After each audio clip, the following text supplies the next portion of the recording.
یکتیا نیشتیمانیا کردستان 41 سال تمن و به دهان پسکریک نافخو و چندین وزاوین وقتیان پرچه که لدیروکا وی حزبه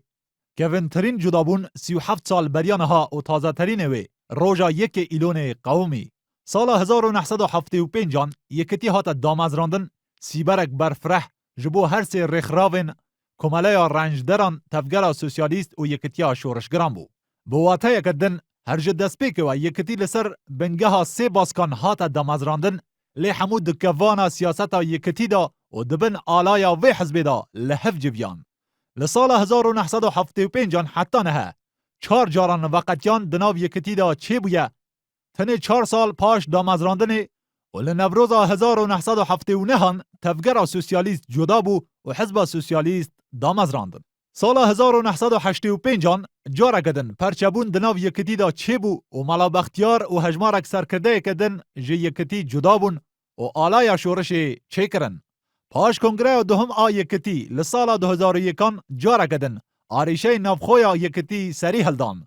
و لسال 2004 باسکا ریفورم جبو چاکسازی دناو حزب ناوبری دا به سروکاتیا نوشیروان مصطفی هات راگهاندن. پسکریک نفخویا وی حزب بی چارسر مان و سال 2006 و پاش هلبرجارتن نفخو نوشیروان مصطفی دست جکار بردا سال 2008 جی چقله کدن بناو باسکا گوهرتنا دموکراسیا رگ جه یکتی جدا بو و سال 2009 جی جدابونا سهم قومی و تفگر گوران هات راگهاندن. کاغرسیون هات منی جا کردو گوتیم هم جلال